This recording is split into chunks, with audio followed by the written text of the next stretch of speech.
Diane, 11:30 a.m., February 24th. Entering the town of Twin Peaks. It's 5 miles south of the Canadian border, 12 miles west of the state line. Never seen so many trees in my life. As W.C. Fields would say, I'd rather be here than Philadelphia. Happy Twin Peaks Day, everyone.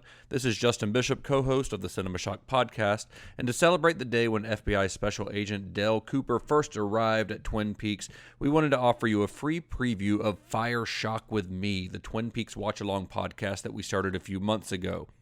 This series is available exclusively to members of CinemaShock Plus, but as our present to you, we wanted to give you the first episode of this series for free as our way of saying thank you for listening to CinemaShock. We covered the pilot episode of Twin Peaks in one of our regular deep dive episodes a few months ago as part of our David Lynch series, and in this episode we discuss our thoughts and theories on the episode that follows the pilot, otherwise known as Traces to Nowhere. As of this recording, we've completed and released our watch-through of the entire first season of Twin Peaks, with Season 2 and The Return coming later this year. If you'd like to listen to our full watch-through of the series, head to cinemashock.net/plus to become a member today. Other benefits that members of CinemaShock Plus receive include early access to new episodes, extended episodes, video content, merch discounts, lots more, and most importantly, it's a way to help support all of the hard work that goes on behind the scenes on the show. So again, thank you so much for listening, and now please enjoy Fire Shock with Me.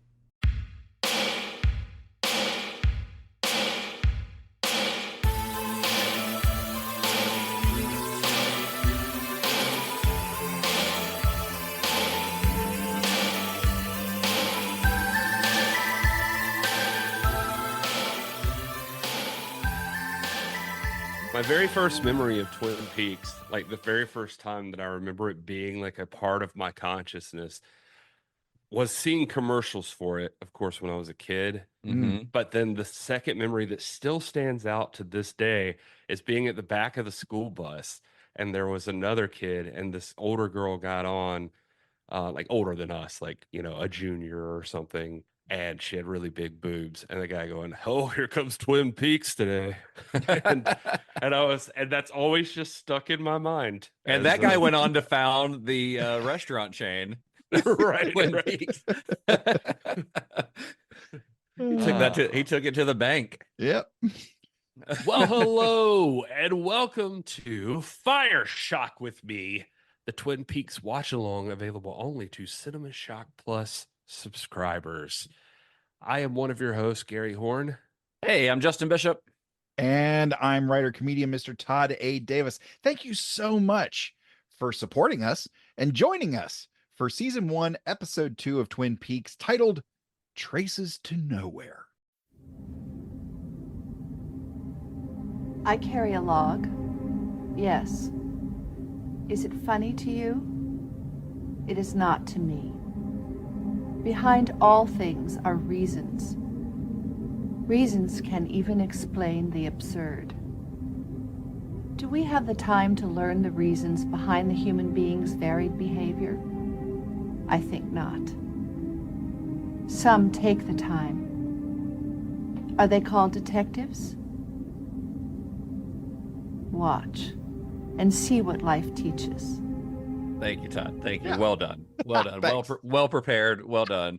All right. So, everyone, welcome to our first episode of our little Twin Peaks watch along series. I guess bonus series, bonus project, whatever you want to call it. And it's technically not our first episode of our Twin Peaks watch along.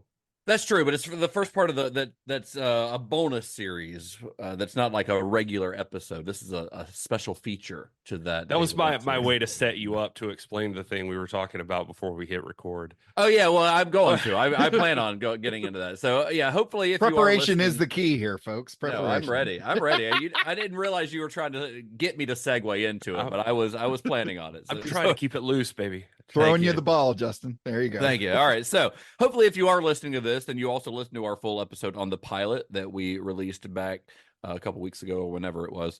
We're not going to be going in depth on the behind the scenes stuff on these watch along episodes like we did during that one, I don't think. Though we might have some behind the scenes tidbits here and there. I think it's safe to say that we will. We're just not telling like the whole story of every episode, because that's, I mean, it's kind of impossible, honestly.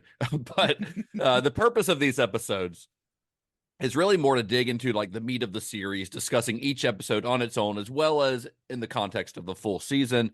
As Gary was alluding to, there is, we do have a little bit of a caveat on those episode numbers, because Twin Peaks is kind of weird in that you'll see episode numbers listed differently depending on where you're watching them, with some sources referring to the pilot as episode 1 and Traces to Nowhere as episode 1 on others. It's really weird and confusing. I think, Gary, you mentioned that IMDb lists the pilot as episode 1, Traces to Nowhere as episode 2. Right. Paramount Plus, which I think is where Todd's watching it streaming, which if you're watching it streaming, that's where you're going to find it right now, is Paramount Plus. That also lists the pilot as episode 1 and Traces to Nowhere as episode 2. But on the Blu-ray box set that I have, the pilot is just listed as the pilot, and Traces to Nowhere is listed as episode 1. So yeah, I have a question about that. Okay. Is that possibly because they separated out the pilot episode to be its own standalone movie, you think? Well, yeah, the pilot was aired as ABC's movie of the week. Right. And it was filmed as such. So when they went into production, it was like a year later. When they went into production on the actual show, it was like a year after the pilot. So then they started on episode 1. So when you read like people who were involved in the making of the show, when they talk about the series and they're talking about like Traces to Nowhere, they'll refer to it as episode 1. So it can get a little confusing if you don't realize that it's actually episode 2. But in their mind, I guess when they were working on the production, it was the first episode in production. Gotcha. Audrey's hair is different. It's vastly improved, if you ask me. I was about to say she's a little spicier, in my opinion. Now. Yeah, I told Bunny that my Roman Empire is Audrey Horne's hair from episode 1, the pilot of Twin Peaks, because that hair, I cannot get it out of my brain. It is just, there's something about it that disturbs me. Knowing how good it looks by episode 2, and you watch that pilot, if you've watched the series and you go back to the pilot, you're like, wow, they gave her some notes on this, and they asked her to grow that hair out for the next episode, but I guess she had a year to do so. But yeah, a little bit of a, what do you call it, continuity. Yeah, continuity. Yeah. Who gives a shit? That's what I say. Better hair. I think it's stuff like you only notice when you're looking for it. So Audrey with the good hair. I think Audrey's hair is very noticeable. I don't think you have to be looking for it because it's a lot longer. But yeah, I mean, who cares? Honestly, the R&R diner is different too. It's completely different on the inside because they filmed it on location for the pilot, and then they built a set, as they did for a lot of the stuff they filmed on location for the pilot. And then they built a set like in Los Angeles for the remainder of the series. But they usually tried to make the sets look like the real places that they'd filmed it. And I guess in the case of the diner, they just decided they wanted it to look different. So they they seem to try to cover some spots. There's a part early in the show where Coop and I think it's Coop and Truman are both doing, or at least Cooper's walking first into the sheriff's station. Yeah. There's people working on the door, and they're taking something out with a blowtorch and stuff like that. A welder's there, and it's because in the first episode there's a double door there. Oh, so they're trying to pretend like that they were doing some upgrades on the sheriff's office. Right. That's funny. Listen, nothing brings money into a community like the murder of a homecoming queen. So what we're going to kind of do on this series, this is not going to be like your regular CinemaShock episode. Like I said, we're not taking deep dives. We're just going to kind of discuss these episodes and all of the relevant clues and things towards the mystery. Todd, who has never seen Twin Peaks before, this is a first-time experience for him. We're going to kind of get his thoughts going forward. And Todd is not watching ahead. You're only watching the episodes that we're covering. So, like, he knows what happens in episodes 2 and 3, but episodes 4 and beyond, he doesn't have a clue what's going on. So we're going to approach the show from that point of view. Hell, having watched the first 3 episodes, I'm not sure I have a clue what's going on anyway. That is a valid point, Todd. But we're going to be, this is a spoiler free series is what I'm trying to get at least spoiler free from beyond the point that we're talking right now. So we will of course be talking spoilers of these 2 episodes. We're going to be talking about them in depth, but we're not going to spoil anything that happens past this. So if you as a listener are watching this or are watching Twin Peaks for the first time, you can be safe that we're not going to spoil any big surprises here. So all right, so I do have a couple little. I'd say we're not going to take some big behind the scenes, deep dives, but I do have a couple little behind the scenes bits to talk about here. So the first episode we're talking about today, Traces to Nowhere. It aired on ABC on Thursday, April 12th, 1990. If you listen to our pilot episode and remember the date that was released, you might realize that was only 4 days after the pilot came out. So the pilot was on the Sunday night movie of the week. This aired on the following Thursday, so less than a week after the pilot. Even though they were filmed, like a year apart from each other. Now, this episode, Traces to Nowhere, like the pilot, was written by David Lynch and Mark Frost, the creators of the show, but it was directed by Dwayne Dunham, who had edited the pilot as well as Blue Velvet for David Lynch. So Lynch had actually wanted Dunham to edit his next film, Wild at Heart, but Dunham, by that point, was already committed to another project. He already had something else lined up. So Lynch felt kind of bad, and he's like, hey, what can I do to get you to edit Wild at Heart for me?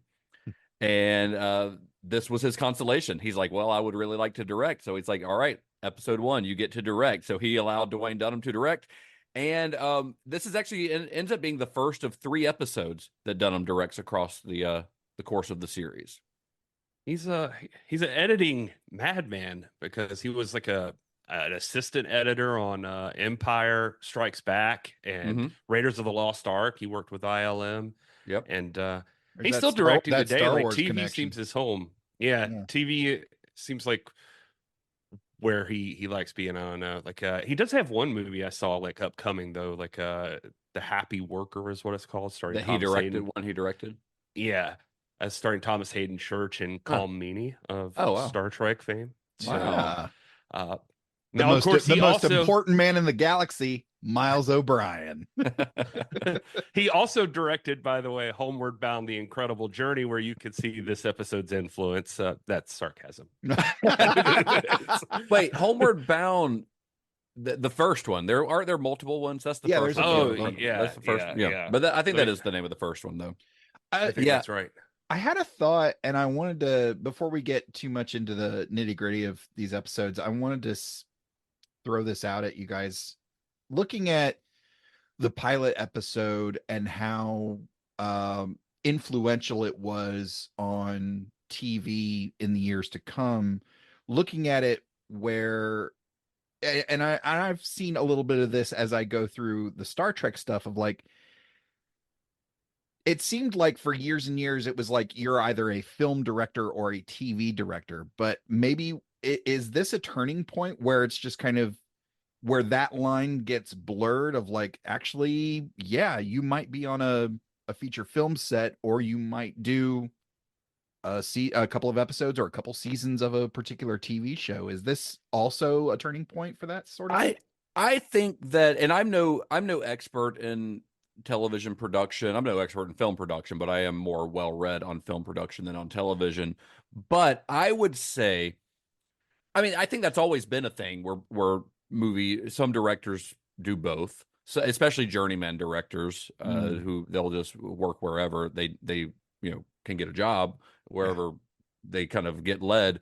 But I think the idea of like big film directors, and you're never going to get like Spielberg directing a TV show. I mean, he did. I mean, he did Amazing Stories and stuff like that. So I guess that's not entirely true, but I think more of that started probably with Sopranos and beyond, when we really got into the age, like the golden age of television. Happened on Lost and Alias. I mean, Quentin Tarantino directs an episode of Alias, and he's on an episode of Alias, or he's on several episodes of Alias as a was not character. aware of that. That's pretty cool.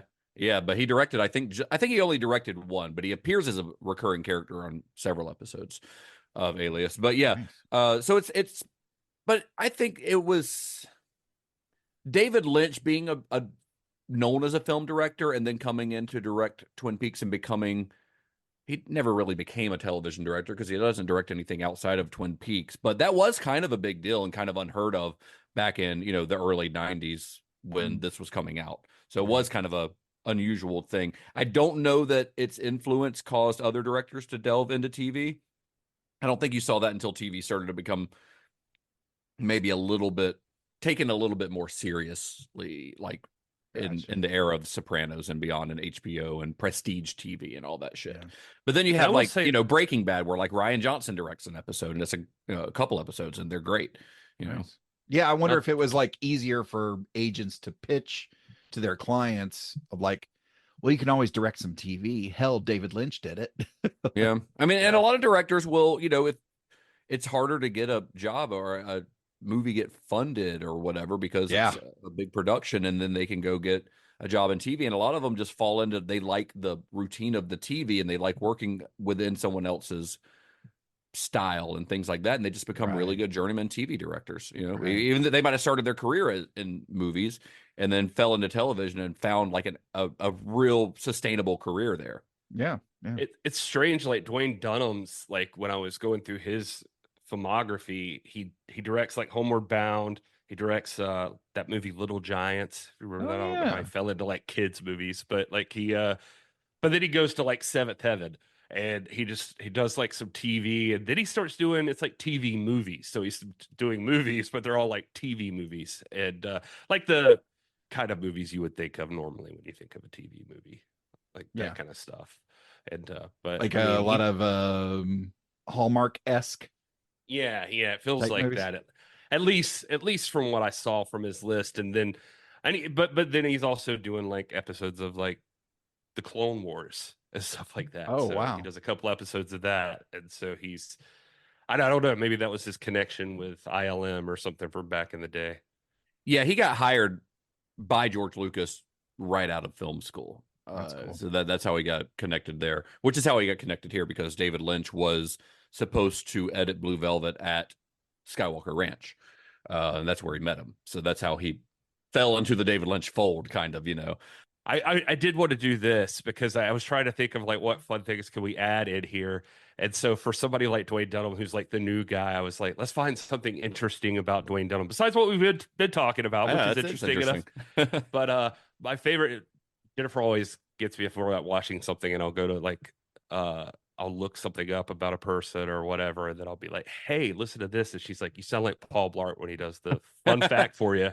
And so here's a fun fact for you about Dwayne Dunham. During pre-production on Star Wars Empire Strikes Back, production designer Norman Reynolds asked him to try out the very first all-white prototype Boba Fett costume. And so years later, Star Wars Insider magazine came out, and they featured pictures of him in that Boba Fett. And he was like working on And a it's movie him in the instead- costume. Yeah. And it's like you can see his face, I guess, or something. And so he said like he was working on a movie, and like within 20 minutes of that getting like released online or something, that like there was a line outside of his office, like people wanting him to meet him. autograph. That's great. I love that. That's awesome. That's great. I think he does a pretty good job in this episode, because he had to fit into like what David Lynch had already established. That's difficult for any director. So obviously Yeah. David Lynch trusted him to do that. Now, I do think that this episode that he directs is notably more conventional than the pilot had been.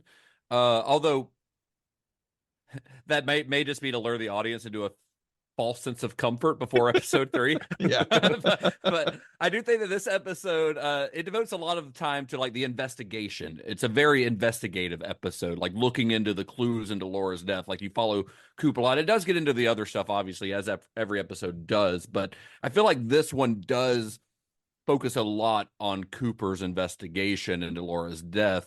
Although I think it's safe to say that it raises more questions than it answers. And we're not going to be doing a full on like plot synopsis of each of these episodes, but we definitely don't want to discuss some of the more relevant developments in each episode, relevant plot points, and discuss our thoughts on them and things like that. So we'll just start with the very beginning of this episode, which it opens with Cooper hanging upside down on one. I don't know what those things are called. What's that thing called? It's the Batman hanging upside down pole. That's the official name of it. Yeah, Mhm. that's what Yeah. I He's thought. doing his best Michael Keaton's Batman. Yeah. Yep. So he's hanging upside down, dictating his tapes to Diane. And I love that he's got this amusing little sidebar at the end of that scene about the connection, about a possible connection between the death of Marilyn Monroe and the Kennedy family, which, if you've been listening to our regular series on David Lynch, then you know that that Mark Frost and David Lynch worked on a movie project that was about Robert Kennedy being implicated in the death of Marilyn Monroe. So that's definitely not a coincidence that that little sidebar is in there. It's a bit of a wink. That's their little in joke. Yeah. That's definitely their little in joke. I do like that you get a good. I think you get a good look at. I feel like you're getting a good look at how much Cooper is also like David Lynch. Like I could picture Lynch just having this conversation with himself, but he gives Coop a tape recorder so he doesn't seem completely insane. Yeah. And, but I could even picture David Lynch just hanging upside down, just like talking to himself and talking about what his room looks like, and then somehow wandering into Marilyn Monroe's death. Right. Stuff like that. It just feels like he's really setting that up. Like he wrote this, you can tell. Oh yeah. and Kyle MacLachlan has been very open that his portrayal of Cooper is like it's not an impersonation of Lynch, but he definitely takes a lot of inspiration from David Lynch, mannerisms and things like that. The way he plays, the way he's like perpetually cheery all the time, feels very David Lynch. The thumbs up, yeah. That's one of my favorites. Feels like a very David Lynch thing to do. Of course, his obsession with coffee. He doesn't smoke though. So there's that, but I wonder if that was a discussion ever, if Coop should smoke. A bunch of characters do smoke, but Coop doesn't. I don't think he ever smokes. Yeah, again, my expertise on these 3 episodes of a show I've never seen. I feel like if he did smoke, that would. It seems like a small thing, but I feel like that would change the character significantly. I agree. There's something pure about his character a little bit that He seems like he might, besides the amount of donuts he eats, he seems like he, and pie. Then a lot of pie. He seems like he seems like he would care a lot about his health. I mean, that's why he's hanging upside down. That's exercise, right? That's core. That's his core. It's core and like decompression of the spine. Yeah. In this discussion we're having, maybe even part of that, the reasoning for this scene is that you get to know Cooper a little bit more and remember who he is from the pilot, wonder a little bit. This show actually, I was thinking about this, especially going into episode 3, because Jennifer asked me a question about something that happens there. We'll talk about it when we get there. But the show does, I feel like, do a really good job of trying to get you to understand or to know who these characters are. Oh, yeah. Pretty early on, they're trying to reestablish it. So this feels like a good way to do it is we're about to see Coop. We get to hang out with Coop for a few minutes, and then we get to follow him to different places, interacting with people. So you get to, and a lot more with some characters you only got to see bits of in the pilot. Right. And so it's just kind of, I don't know. I thought it was kind of a good way to get around town and remind you. It is. And that comes back to this being more of an investigative episode. It gives Cooper an excuse to bop around, to talk to all these other characters. And the very next, or the very first character, I guess, that he actually meets in this episode is someone that he never met in the pilot episode, which is Audrey Horne.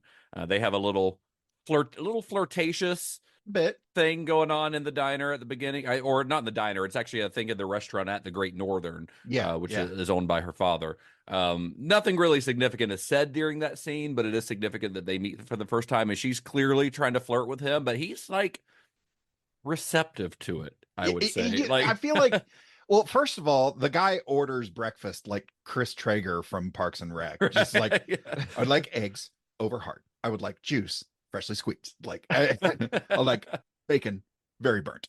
I like how he halts the server so he could take a sip of his coffee and be like, that is a damn fine cup of coffee. He just wants to make sure she knows. Yeah. But like in terms of like his interaction with Audrey, I feel like it's a little bit of, again, like I said, when we covered the pilot episode, when he leans over to Truman and is like, who's the babe? Like he feels like that's how he's supposed to interact with this person. And it's like, okay, it's like he's an alien. Like this is female. Okay. She says this. Okay. This is how I respond to this. With Audrey, it feels genuine to me. Like it feels like he, he is a human. He is a human being, and he is, you know, he is a man. We suspect that he's human. Come on. Yeah, we and haven't gotten far enough in the series yet. Yeah. Let's not jump ahead, Justin. I will say this flirtatious stuff apparently was the idea of Dwayne Dunham. It wasn't there originally. Like, he thought that they should be a little flirty with each other and ran that by Lynch and Frost. You know, because he's worked with Lynch, and so I think he kind of gets what Lynch is going for, and so he says he knew maybe the murder even is a MacGuffin at some point, that like the important part of this is getting to know who these people are and their interactions with each other, and them having like something about their relationships with each other. And so this would be which was the Audrey's entire concept of the series to begin with. You know, that the Laura Palmer stuff is an entryway into this world. Off of that, because I was struggling initially with these, because I kept trying to think, okay, this is David Lynch, this is David Lynch, this is David Lynch. There are so many funny aspects to this. So I think, and we've mentioned this throughout our coverage of David Lynch, that he spends a significant portion of the narrative peeling back the layers on small town suburban America. We've said that very clearly. I think with as many comedic beats as there are, it seems like the inverse is true as well. Like, no matter how dark things get, still pretty funny. Yeah, I mean, because David Lynch, when you hear him talk in interviews, he is generally a very positive person, a very optimistic person, despite some of the dark content of his movies. Like, he kind of like wants to see the best in people. He's just not, you know, in denial that things are fucked up. Yeah, but that was like a little epiphany I had watching these. Yeah. So the next person that Cooper meets is Doc Hayward. This is kind of an important scene because it's got some possible clues into to Laura's murder here. He talks to Doc Hayward, who reveals the official cause of death for Laura, which is blood loss from several shallow wounds. I know that was a question in our discussion of the pilot, because there was a hammer found at the crime scene, right? Well, here's the thing.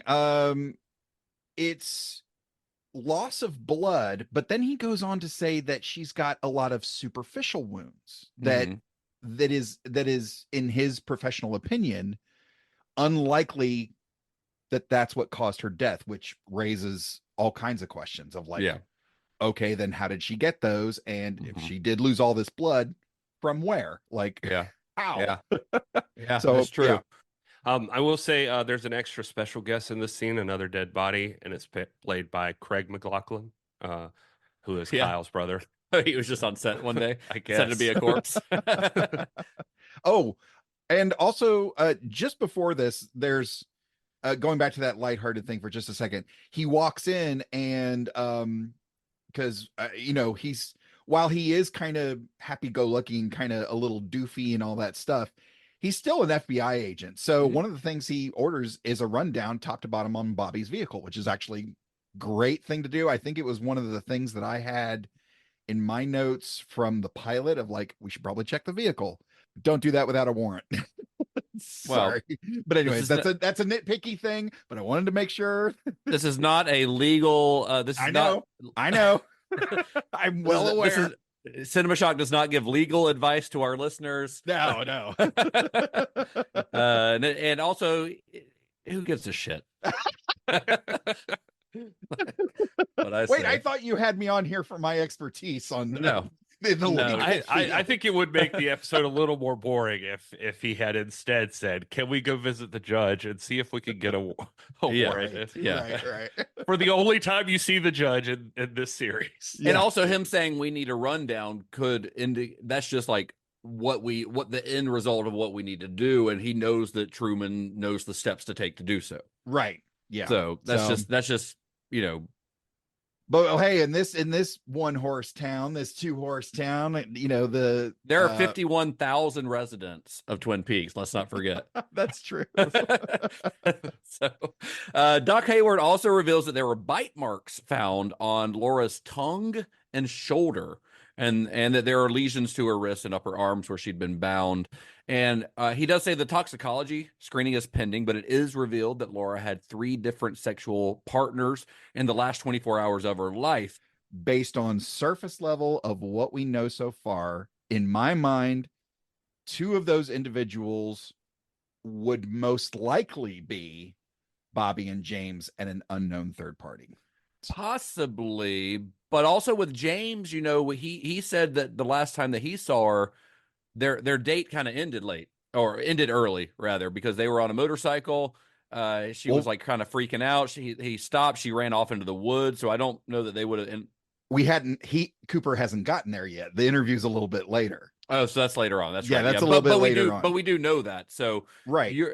So we know that because we've watched the whole episode. Right. But so I don't know that James could have been one of the 3. I mean, I don't think it's revealed in that scene. It's not revealed whether or not she was raped or if these were consensual partners. I don't think he mentions that in the scene, right? I know they asked that question about Ronette in the pilot. I think they at the attending physician at the hospital confirmed that Ronette was raped. But the other thing about this, the reading of the postmortem exam, is it also they start to establish the timeline. Yeah. So midnight to 4 a.m. I feel like that was death? Yeah, that was something I was looking at, was establishing the timelines. And I started a little bit of that with the pilot episode, but they start narrowing it down a little bit more here too. So yeah. And we all, it's also kind of pointed out that, Laura's got these lesions on her wrist where she was bound, and those match Ronette Pulaski's wound. Mm-hmm. Very easy to assume that they were together the night of Laura's murder, at least at some point during the evening. They're clearly linked. Yeah, that ended up being Doc Hayward's professional opinion based on the postmortem, was that their attackers were the same person. Right. Right. Yeah. So we move on to another scene, this time without Coop. We leave Coop and we meet Shelly. She's washing Leo's clothes. She finds a t-shirt or a sweatshirt, some kind of shirt. Well, first of all, Leo proves that he's an asshole again. He is very a misogynistic piece of shit. Yeah. Or Shelly finds the shirt that it's covered in blood, a lot of blood. So that feels like a clue, possibly. I mean, it's you have to wonder whose blood is on that shirt. Oh, absolutely. Somebody had a bad night, whether it was Laura Palmer or somebody else. Like that's it's either a clue or a major red herring here. Well, that's something, again, having finished watching episode 2 and 3, I think, and I'll mention another one that I found here, but I feel like he likes to make some puns. And Leo? No, David Lynch. Oh, okay. Leo doesn't seem like Leo doesn't seem like a pun. No, not Leo. No, although that would be really funny. No, I feel like David Lynch likes to make some puns in the writing, so I feel like the blood, it's too big of a clue. I feel like that's quite literally the pun of a red herring. Like, yeah. So okay. that's my thought. But what if it was a fish? I know. What if it was that's how the fish got in the percolator. We haven't gotten there yet. We don't know what kind of fish was in the percolator. Maybe it was a red herring. But see Leo Johnson just sneaking into the house, like ripping the head off, and that's how he got the blood, and then he stuffs it in the percolator. Yeah. This is awesome. He's a guy who beats his wife, but still likes little pranks. Yeah, well, and that's what we find out later on in the episode is that. Later on in the episode, he discovers that she has either lost or misplaced the bloody shirt, and he puts a bar of soap in a sock and beats the shit out of her. So we go from knowing Leo as a verbally abusive asshole to now we know he is a physically abusive asshole. Yeah, we know he is capable of violence. He is capable of violence for sure. Absolutely, yeah. Absolutely. He is not a good dude. Has no qualms about beating up a lady. But they do mention that he has. Well, I don't know if they mentioned this other pilot or not. That he does have priors. He's got a few things on his rap sheet. Yeah. Do they mention whether or not those things are? I don't think they violent crimes. I don't recall them getting specific about it, but I'm not 100% sure. I couldn't remember either.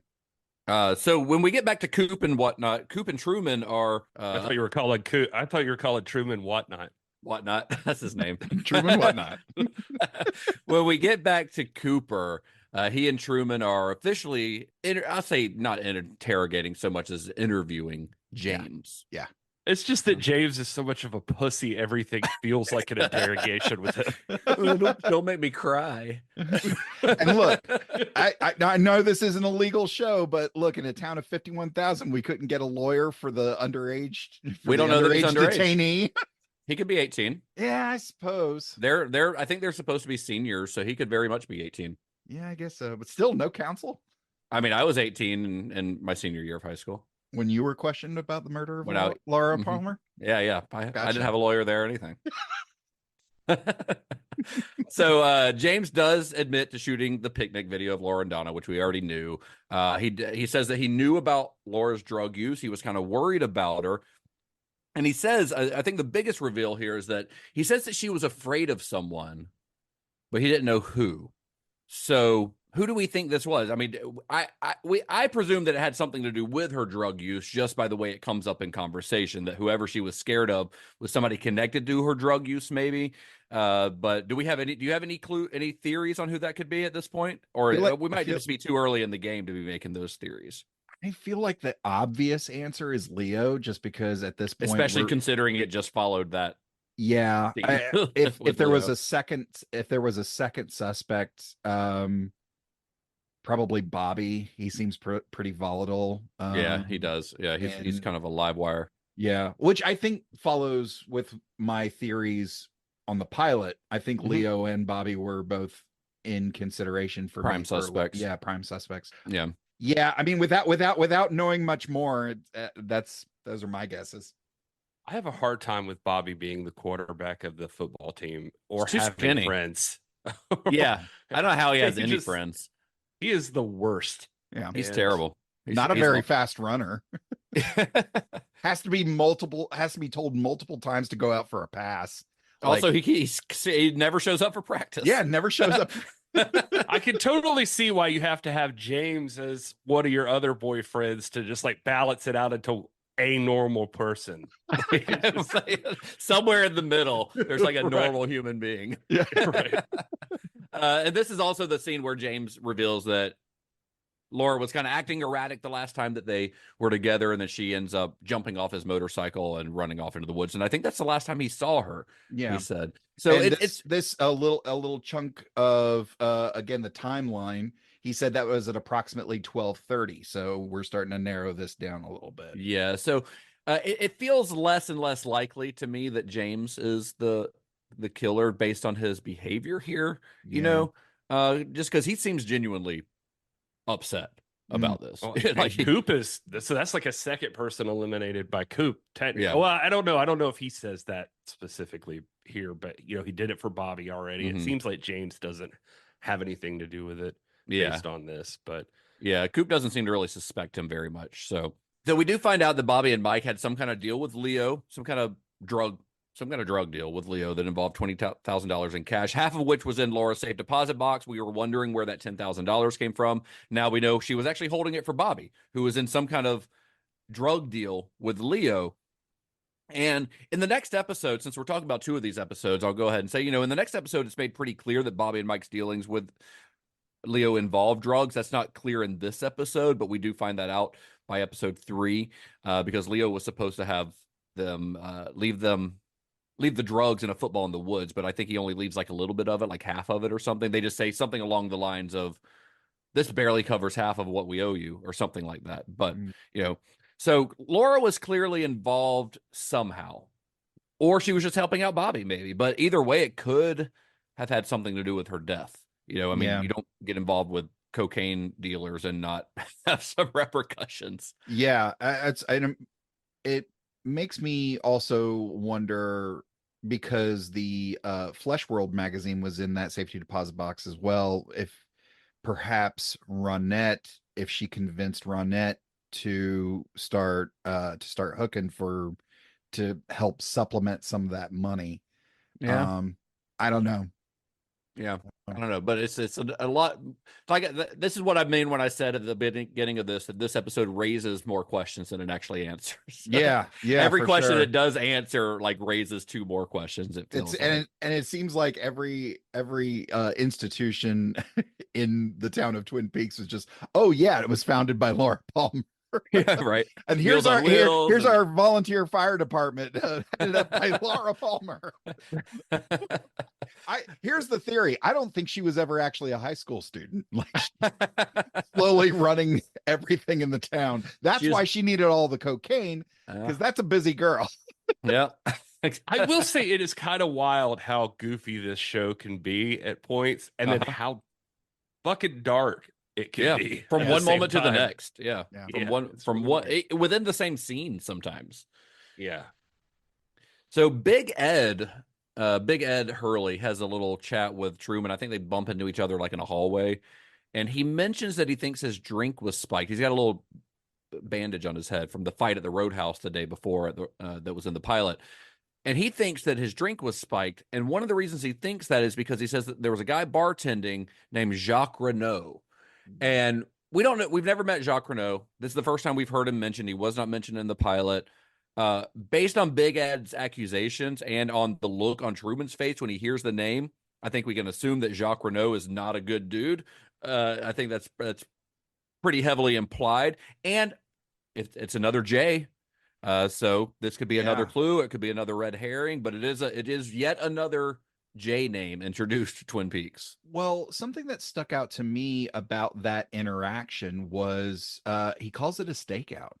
So that leaves me to wonder if Big Ed is some sort of undercover agent, undercover officer with Twin Peaks PD. And if so, I mean, if he is on a stakeout, who or what was he staking out? Was it Jean Renault? Jacques, excuse me. Yes, Jacques Renault, or what? Like, because I saw him, because just after this is when they released James, and Hawk brings him this up. Yeah, Hawk brings him around the corner, and Ed and Hawk do this little gesture by touching the side of their face. I was just like, what's going on? Yeah, what is this? Yeah. So that makes I was going to mention that. That's weird. That's a weird interaction. Yeah. Clearly some kind of like secret signal they're giving each other. Yeah. So what do you have any theories on what that could mean? I think it's or just an observation. I mean, maybe it's he knows the cop thing like Todd was talking about. I think it's kind of a signal of just like, hey, because I mean, if I think there's a question of, does James know of Big Ed's involvement with Twin Peaks PD? And if so, does that, I mean, is that a signal of like, hey, my cover's intact, or, don't blow my cover, or whatever it is, I mean, because like, if it is something that between the two of them, then it's obviously something they didn't want James to hear. Right. So that, I think that lends to Big Ed being involved with the department. I don't know. I could end up circling around on he's clearly doing something for Truman, whether it's on the books or off the books. I mean, he's doing something to help him out. I mean, that much is obvious. Yeah. So later on, we meet Catherine and Ben together in a motel, not at the Great Northern. They were definitely in a motel off the beaten path somewhere, because he doesn't want his family to know that he's having an affair with Catherine Martell. But they're not just having an affair. They are co-conspirators in trying to steal the land that the sawmill sits on. Yeah. Storyline seems to be unrelated to the mystery of Laura Palmer's murder, but it's hard to say. There are so many, secrets in this town which are slowly being revealed that it's tough to say what's connected. And help me make that connection. So it was that her brother was married to Josie, and he died, but he left it to Josie, and she's pissed, and she's mad. Yeah, she's upset about it. Well, yes. Something that stuck out to me, and it was almost like a throwaway comment by Catherine. She mentioned something of, "I'm not another schoolgirl," sort of implying that Ben has been involved with a schoolgirl of some sort, which that's interesting. Yeah, That is interesting. We've got And we've got a few of those possibilities. Not to mention like the ladies at the One-Eyed Jack don't seem like they're they're not over the hill. No, exactly. And we don't know about One-Eyed Jacks yet on this, but in retrospect, Exactly. yeah, you're right. She could be referring to someone that he was involved with there for sure. This is another storyline for us to follow, the sawmill drama, and whether or not it's connected to Laura or just another mystery remains to be seen at this point. Right. So Donna visits the Palmers, Sarah and Leland, Laura's parents, for the first time since her death, and this is a weird scene because we get a couple weird things here that are very important, I think. First, well, Sarah sees Laura's face superimposed on Donna's, and then she has this full-on vision of a man with long gray hair wearing a denim jacket. Now, this is Frank Silva. We mentioned him in the last episode because all you saw in the pilot was his blurry reflection in a mirror, but we talked about how David Lynch filmed a scene of him crouched behind Laura's bed. This is that moment. This is the moment where that he filmed was him behind the bed. So this is where he ended up using that footage, because when he shot it, he didn't know where he was going to use that footage. So this is it. This is the first time we really see Frank Silva, where he's not blurred in the background. And this is Bob. We don't find that out until episode 3, but his character's name is Bob. So that's all I got to say about that scene, other than unless you have anything to add to it, Todd, as seeing Bob for the first time. I do, but I'll save it for later.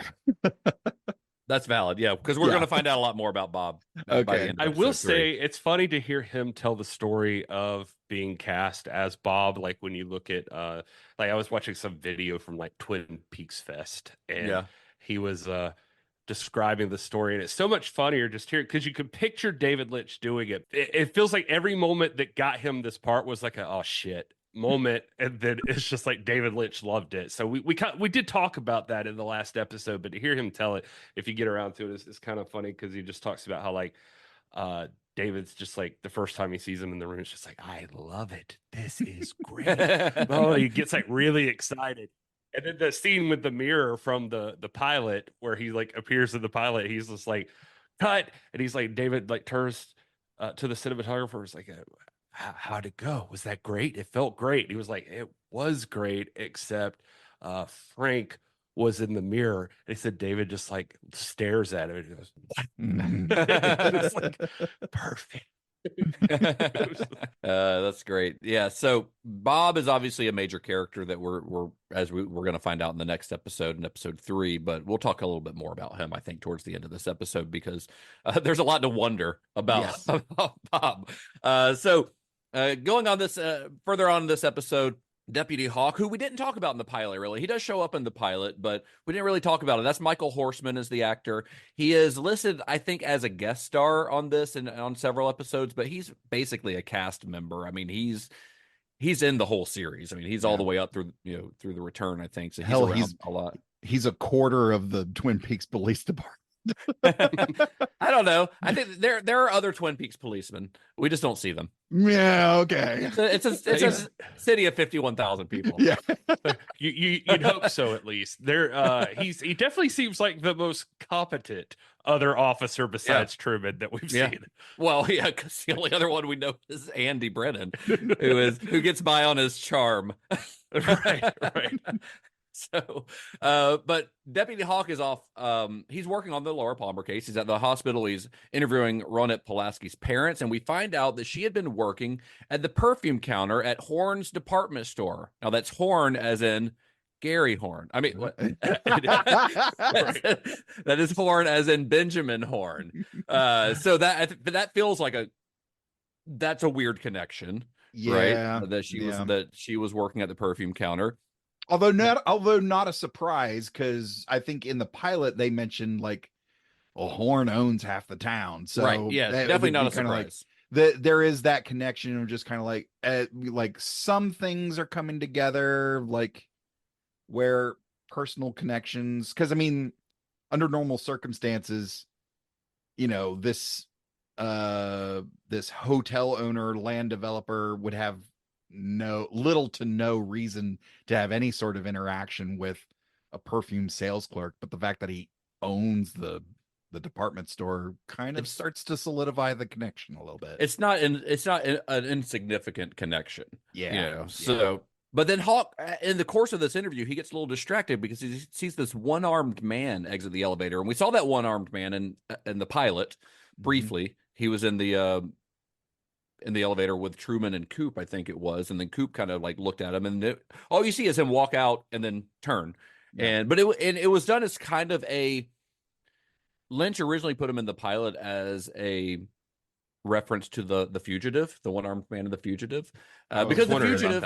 Because the fugitive, like Twin Peaks, it is. I don't know if I know we all know the movie, but even on the TV show, it was all about Richard Kimball trying to find the one-armed man who killed his wife. And each episode was, he's on this journey, this investigation to find his wife, but each episode had its own things going on. And like the murder of Laura Palmer, that mystery is what brought you into the series, So you could definitely see the influence on the fugitive on Twin Peaks as structurally. So that was kind of his homage. And then, of course, we'll talk about it more in a minute, but the one-armed man gets a more significant role, and it was almost kind of by accident. All I'm saying about Hawk is this is where you can see he's a little more competent. He senses something. So he's got some intuition. Yeah. Andy would have looked at him and said, "Oh, that guy's got one arm."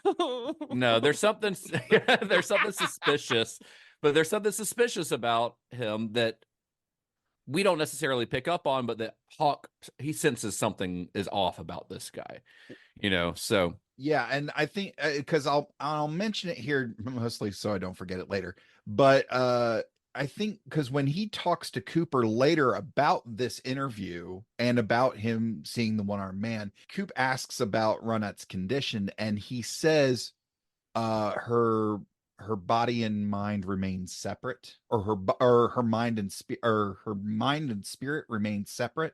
He words it very specifically, but that kind of clued me in that. I mean, it's not a secret he's Native American in heritage. So It kind of clues me in that he sees things beyond surface level. Yeah. And based on the potential nature of the one-armed man, that may come into play a little bit later. So, right. Yeah. So back at the R&R Diner, Cooper and Truman continue their investigation, eating pie, of course. And they talk to Norma. They find out that Laura helped create Meals on Wheels. Cooper asks for a list of clients, so that's, another possible road for him to go down. They also meet the log lady, or Cooper meets the log lady for the first time, and is told, one day my dog will have something to tell you. The dog lady. She says, one day my log will have something to say about the death of Laura Palmer. So the log lady, I love the log lady. I mean, we talked about, her being an integral piece of the iconography of Twin Peaks, but we see her pop up here and there. But it's just this weird little, she's just one of those characters. Every town has those characters, kind of characters. But so she could be crazy.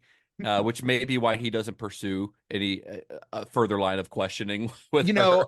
I'll be honest. I was on board with Cooper until this very moment. He is offered a free interrogation of this log, doesn't take it. There's no need for counsel, no need for bright lights. That log might be underaged.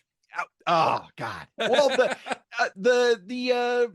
the parent was right there. That's true. Yeah, maybe she didn't. Maybe she didn't even said here, ask the question, and he doesn't. Oh, what a bonus.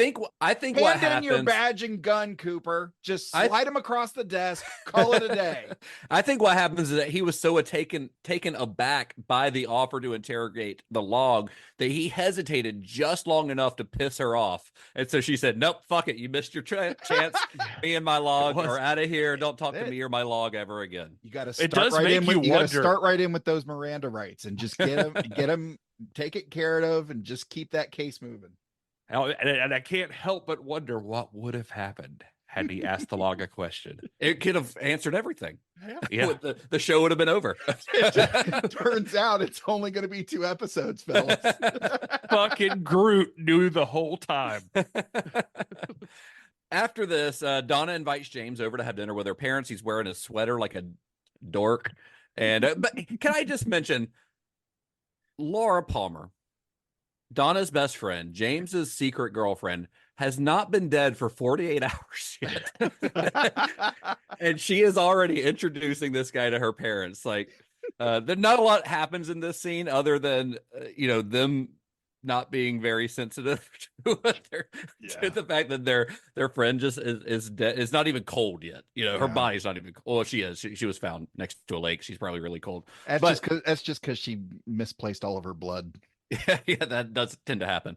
And Bobby and Mike do show up, and nothing really happens except they act like assholes. So we're further establishing that they are assholes, which I think we already knew. Yeah. But then at the end of the episode, I think this is one of the bigger. Minute. How are you skipping to the end here? Because we are also forgetting Coop and Truman visit Josie and Dale. I do. Oh yeah, is it Dale? Yeah, Dale. Yeah. Why did I say Dale? Is it Dale? Dale Cooper? Yeah. No, wait. Dale Cooper is who's the guy's name? Who? Pete. Pete. God, I could not think of his name. Sorry. All right. Start over. Coop and Truman visit Pete and Josie at their house, and there's a fish in the percolator. There is a fish in the percolator, amongst other things they learned. But that's in the next episode. Is it? That's episode 3, right? Or is it episode 2? I think that's 2. But that's early on in episode 2, not at this point. Like that's further back. I can't. Right? Or well, I didn't realize we didn't get to it. But but nothing really develops in that scene. Well, other than an iconic moment from Twin Peaks. Right. We do learn that Josie hired Laura for English lessons. Okay. And the last day, she saw her the day of her death. That morning. That afternoon from 5 p.m. to 6 p.m. And Laura said something that stuck with her. I think now I understand how you feel about your husband's death. What could that mean? She doesn't go on to explain. Just another red fish in the percolator. Yeah. You do. And you see her, she's thanking Pete, and there's like this moment with them that like it feels like there's a connection between the two of them. Yeah, I mean, it's a weird dynamic in the Martell house because you've got Pete and Catherine who are married and who clearly despise each other. And then you've got Josie, who is Catherine's, really her sister-in-law, I guess, because she was married to Catherine's husband. And she lives in the same house under the same roof with them. Not really sure why, but they do live in the same house. Yeah, that's weird. Maybe Andrew Packard owned that house or something. I don't know. Yeah, probably. But it is also like right by the sawmill, so that's probably part of it too. But yeah, it's a weird dynamic, and clearly because Pete and Catherine they don't get along, and who could get along with Catherine, honestly? But I feel like Pete and Josie have sort of formed a connection through their solidarity in disliking Catherine. Yeah. Yeah. Because you get to see that Catherine more treats next both of them episode. like shit. Yeah. Yeah. They're both in the trenches for sure. Yeah. And in the next episode, you see more of it. But this one, you do get like he took up for her in the pilot, and she's thanking him, and he obviously likes her. At least as a person, as a person, not romantically necessarily, but we also get the reveal that that Cooper knows that Josie and Sheriff are an item. Right. Yeah. Oh, is this not where? No, this is not where he said black is midnight and a moonless night. And was that in the? No, that's on this one. Yeah. That's on this one too. It's on this one.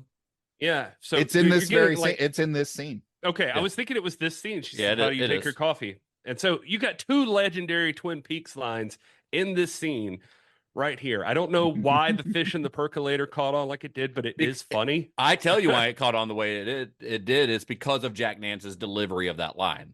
It is incredible. Like Jack Nance is he's not, he's not a major character necessarily, but he's such a memorable character. And it's a lot of times it's because of his line delivery. Like she's wrapped in plastic. Like that is the way that he says that is part of what makes that line so memorable. Same with the fish in the percolator. It's hilarious for, the idea of a fish being in the percolator is funny anyway, but his delivery of that is so funny. And then later on, I can't remember if it's at the end of this one or the beginning of the next one, but he says, "A fish took a liking to my percolator." That's in the third one when it's Yeah. him and Catherine in the Yeah. bedroom. And she In the doesn't bedroom give where a shit. he's shining his boots on her bed. Yeah. Yeah, I didn't want mink oil on my bedspread. Like, You fuck got, you, you got Catherine. mink oil on the head. Yeah, whatever that You're means. right. I'll say, like, David Lynch got his comedy. Like, I know we've been talking about that he's funny, but like here you can actually see he's funny. Like, He's very funny. Yeah. In Twin Peaks, like there are some genuinely just where everyone would see the humor Right. in the stuff. Yeah, yeah, Like he's yeah. nailing the jokes. It's more the humor's a little more on the surface and not just mired by other dark things going on, like in Blue Velvet. Yeah. Side note, it was an important moment for David Lynch, at least because that percolator scene happened because we at least know David Lynch tells a story about when he was with his longtime buddy Bushnell Keeler, who he lived with, and was a big part of the early story of David Lynch, that they drank coffee together. And one time they found out a bar of soap had slipped into the percolator. That's where that came from. Well, and then Dwayne Dunham tells a story about, he said he was on a family trip and he was drinking coffee and realized something was off, and they went and looked, and a piece of hot dog got into the percolator. Oh no, hot dog coffee. And so he was like, I told that to Lynch, and Lynch was like, wow, that's weird. That happened to me. And but he was like, so he's like, I don't know if my story influenced or how it connected, but somewhere in there, that stuff is That's how that came up. Is a hot dog flavored coffee? Is that a follow up Limp Bizkit album? Yeah, I it's believe so. for when they get tired. Oh, okay. Yeah. Need a little caffeine. So at the end of the episode, we were given one more scene that could be a clue, it seems like, where we're back in Dr. Jacoby's office. He's listening to an audio tape that Laura made for him, where she's talking about how dumb and how sweet James is, which I think is really funny. He's so sweet, but he's so dumb, I think is what she says. But she also says during the course of that recording, she says, remember how I told you about that mystery man? And then before she can continue, or as she continues, he puts the headphones on so we don't hear the rest of that recording. And then as he continues to listen, he opens up a coconut that it's like a storage device. It's a coconut, and inside we see the other half of the heart necklace. So we see the other half of a heart necklace. Yeah, but it is. We are strongly led to believe that it is the other half. They make those things. I know, but he is listening to Laura Palmer and reminiscing, and then opens that coconut to look at it. So to me, that makes me think that he's the one who retrieved it from the woods after James buried it, which means that he would have been following James and Donna during that episode. So the big question is, why does he have it? Why did he go to the trouble of retrieving it and following them? What he's clearly got. I mean, I know he was Laura's doctor, but there seems to be an almost unhealthy obsession that goes beyond patient and doctor, here. That it's telling that this is the end of the episode as well. I think. Yeah. And I love that it ends this way because, props to these guys. They nailed it. They nailed what every other show in the world from then on is going to do. And he's like, find the little stinger at the end or whatever that make you want to go on ready for the next one. Yeah. I got to keep going. Yeah. I got to binge Twin Peaks. Yeah, which was not possible in 1990. You had to wait another week. Right. The only thing I noticed about Twin Peaks that I wanted to mention, though, at the end, too, was that I saw it had like 14.9 million households watching it on its initial air. And this episode, I think the first one had more. And so the first one had like 34 million or something like that. Yeah, it was a lot. It's just crazy to think about that in today's world. People don't realize like how when you were kind of locked down to like certain channels or whatever, like you get on TV, man. I mean, how many of Lynch's movies had been seen at that time by that many people? Right. Oh yeah. This is by far the most. I mean, he had a couple of, obviously successes with Academy. He had 2 Academy Award nominations at this point, but those are still all kind of considered art house movies. Even The Elephant Man, even Dune didn't do well, so it wasn't seen by that many people. But this is by far the most mainstream thing. It's still the most mainstream thing he's ever done. Twin Peaks. and it Yeah. will forever be the most mainstream thing he's ever done. But yeah, it's wild to think about when you didn't have a million streaming services and cable channels to choose from for what you're going to watch that night, and everyone Thursday night sat down to watch this, or whatever. The X-Files, later on, a few years later, it was like that was me Sunday night. I watched the X-Files, watched the Simpsons, I watched the X-Files. That was my Sunday night for a long time when I was like in high school. But yeah, it's really wild to think about that. And it's the kind of show that everyone wants to talk about the next day, so you want to watch it so that you can talk about it with your friends and theorize about it like we're doing here. Yeah. That's what's crazy, just like how not to go too far off into that tangent, but just that how hard it is to get something like that now. Yeah. That's that huge. Yeah. Because I mean, I don't know, but for context, like in the wrestling world, like WWE is killing the game because they've got 7-figure numbers Right. sometimes, and then Yeah.